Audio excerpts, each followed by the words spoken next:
Experienced content marketers have their own tips, tricks, and processes to help recycle their content to provide new value and meaning.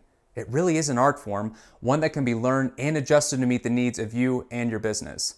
Before diving in, recycling content isn't as simple as copy and pasting material from one content format to another. If you want to get the most out of your recycled content, then you'll want to use the ACE method, which stands for adjust, combine, and expand. To start, you may need to adjust content to make sure it provides a good user experience. Ask yourself, what needs to be added, removed, or reworded? Next, you may be able to combine related or unrelated content to provide new value or meaning. Lastly, is there an opportunity to expand on something you've already done in order to dig deeper into that topic? Think comprehensive big picture view. Keeping these three things in mind, let's review a proven method on how to repurpose content, one that I've been using religiously for years. Please note, this is not the only way to go about repurposing content. This method is especially helpful for lean content creation teams that want to get the most out of their time.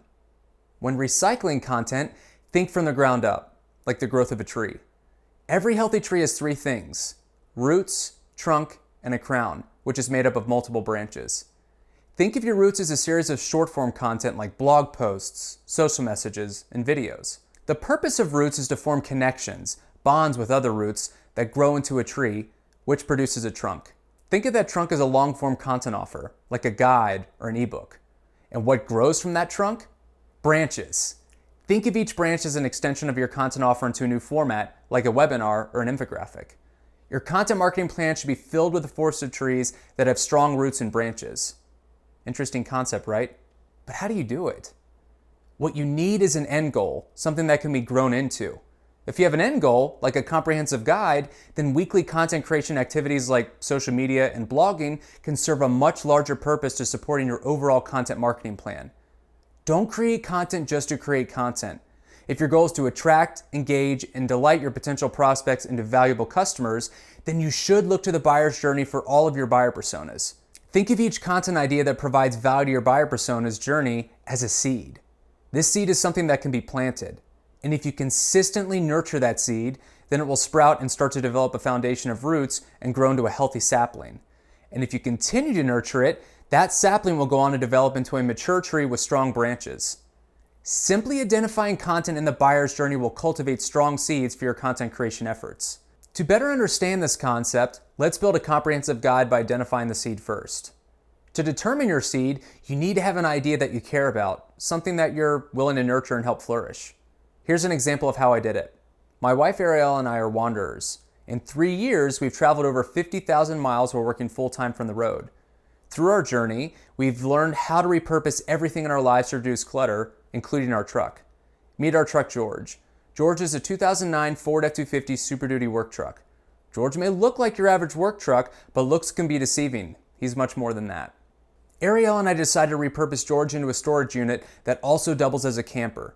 We know we're not the only individuals trying to live this alternative lifestyle, so our goal is to help other like-minded minimalists by documenting our experience and creating an in-depth, step-by-step guide to help them convert their vehicle into a functional living space. Here's how we created a 76-page guide over the course of 2 months using Instagram, YouTube, and our blog. Step 1.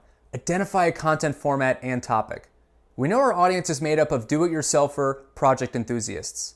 Keeping this in mind, we knew we wanted to create a step-by-step do-it-yourself guide on how to convert a truck into a truck camper. This is the overarching idea or the seed for the tree we want to produce. We had to identify this first before planning it and developing the roots. Step 2, make a list of supporting subtopics. The important thing to consider here is choosing subtopics that are strong enough to provide value by themselves, but also complement other subtopics that align with the specific topic we're writing about. These are our roots. We need these to grow into a strong, compelling offer. When identifying supporting subtopics, list as many ideas as possible. The more subtopics you can identify, the better. It's only going to strengthen your roots. Which brings me to step 3, choose the strongest supporting subtopics to recycle into your content offer. If you have extra subtopics, then you can use these down the road for potential content ideas in support of the overall theme. Here's a pro tip. If you already have content created for one of your subtopics, then consider choosing that as a subtopic to repurpose into your guide. However, if it doesn't make sense, or if there's a subtopic that's yet to be created that would be more relevant, then don't include it in your repurposing plan. Remember, always solve for your audience first, not your business. Notice how we identified building a rooftop deck on your vehicle as a subtopic, but decided not to include it in the guide. I attempted multiple variations of the rooftop deck build, but just couldn't get it right. Instead of letting that subtopic bog down progress, we decided to leave it off the list and do it later. All right, here's the outline for our guide. We identified a topic for the content offer we plan to create, and to help us get there, we identified a series of subtopics that we could create a blog post for first. Then, once all the blog posts are created, we repurpose that content into chapters within our guide. This approach allows us to focus on creating content for each subtopic as opposed to thinking about the entire guide, making the process more manageable and less overwhelming. Moving on to step 4, create content for each subtopic. Before we started writing each blog post, we worked through each project and documented our progress via Instagram. We chose Instagram to document our journey because this is our primary social media channel where we engage with our audience. You should choose the social media channel your audience uses most. Here's a pro tip. When doing research for the content you're creating, jot down interesting things you think would be valuable to share via your social channels. These could be things like stats, quotes, or anything else you think you can explain within a limited character limit. This is a great way to keep a consistent flow of interesting, helpful content published to your social channels. Once we had the content we needed for a given subtopic, we wrote and published a blog post for it. For visual aids, we embedded Instagram photos throughout each blog post where it made sense to include them and provided value. And to take our user experience a step further, we repurposed our blog content into a video.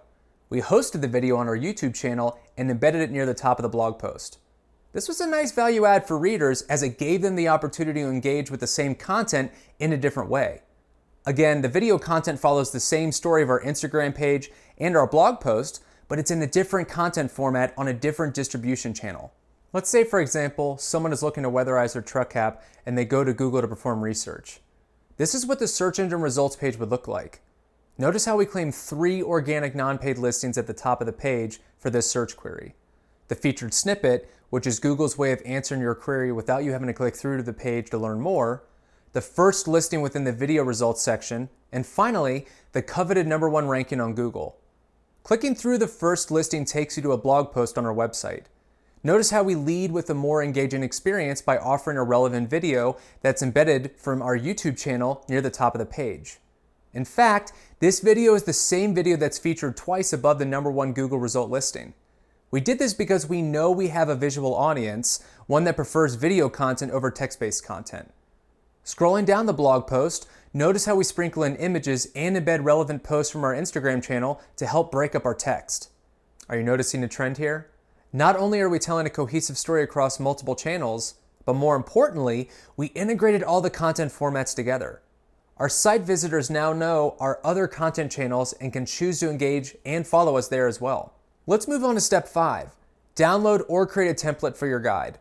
Once we had all the content we needed to repurpose into our guide, we downloaded a free ebook template from HubSpot's marketing resource library. If you're looking for marketing resources and templates for various content offer types, then you should definitely check out HubSpot's marketing resources library. From resources about lead generation to building editorial calendars, there's something for every content marketer. Step 6, recycle blog content and format it into chapters. We recycled all the blog content we created, various Instagram photos, and YouTube videos to help build the majority of our comprehensive guide. And while we could have just copy and pasted the content, we adjusted, combined, and expanded upon the content we already created to provide additional context and value within the guide. Here's a pro tip. If you're looking for a way to set yourself up for content that can be easily expanded upon, consider using bullet pointed lists in the original piece you create. For example, we frequently use bullet pointed lists in our blog posts to make it easier for people to sift through our content. Doing this also makes it easier for us to repurpose our content in the future because we can expand upon that bullet point into several sentences or a paragraph. Moving on to step 7, create the rest of the content needed to complete your guide. Once we finished our chapter content, all we needed to do to complete the guide was write an introduction and a conclusion. Effective writers always wait to do these tasks last. By nurturing continuous growth of the roots, they helped form into our step-by-step guide. And there you have it, an effective way to form a long-form content offer by making sense of and recycling a series of short-form content initiatives. But we're not done yet. We still have one last step. Update the calls to action on your blog post to connect everything together. Because each of our blog posts were created before the content offer launched, we didn't have a relevant call to action to offer. Instead of just leaving the call to action out, we allowed visitors to subscribe to our email updates. This way, we could promote the guide to them once it was available. Once the offer launched, we went back and inserted a call to action image in each blog post to promote the guide. This method of creating and repurposing content can work for any type of content offer you want to create. You just need to take the time to plan out the contents of your offer and make use of your weekly content activities. If you're looking for a place to start, consider organizing your weekly short-form content initiatives to grow into monthly or quarterly campaigns tied to a content offer. This will help identify connections more easily and get into a rhythm to become a content repurposing expert. Once you have a content offer, start thinking about how you can recycle this content. Ask yourself, how else might this content be consumed? If you're looking for a place to start, then consider looking to your buyer persona's journey. Not only will this help ensure you're creating content with a purpose, but more importantly, this will help keep your message consistent through each stage of the buyer's journey. To better understand this, let's quickly recap our guide example.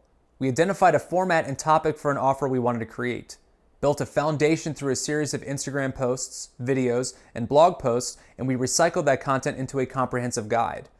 Now let's review how we could branch out this content into new formats for our buyer personas to consume. To start, what about recycling our guide into a slide deck? We could use that slide deck to host a digital training or a webinar. This could be a great opportunity to create a more engaging learning experience for our audience. One where they have the opportunity to ask questions and learn more about our thought leadership and what we have to offer. We could take key information from each chapter and create a slide for it. This would help condense the information while still communicating the value in a more visual way. And we could upload the recording of our digital training to our YouTube channel and embed it on a page on our website. Additionally, and now that we have a slide deck, we could post a slide share and embed it on our website underneath the recording of our digital training video. What about recycling our slide deck into an infographic? Infographics are a great way to visually tell a story. They're also great attention drivers that could help get the word out about the guide.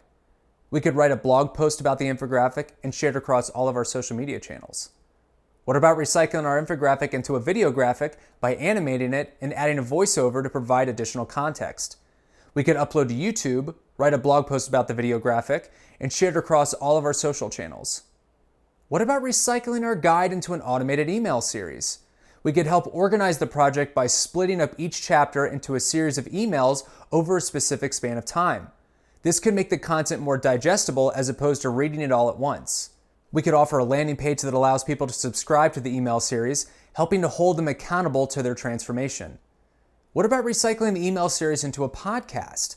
We could recycle the email content into an audio episode. This way, people could listen to our content while actually doing the project. We could offer a landing page that allows people to subscribe to the podcast and host through SoundCloud, Podbean, or iTunes. As for our example, after going through this process and making many trips to the hardware store for materials and tools, we decided to first recycle the guide into a checklist. This way, if the reader wants to get started on their project, they have everything they need to stay organized. I really could have used a checklist during our build. And because we used the content from the guide to create the checklist, it only took us a few hours to complete. That's what I call efficiency. The opportunities to recycling content are endless. Just make sure to always keep in mind the buyer persona and the buyer's journey to make sure you're getting the most impact out of your efforts.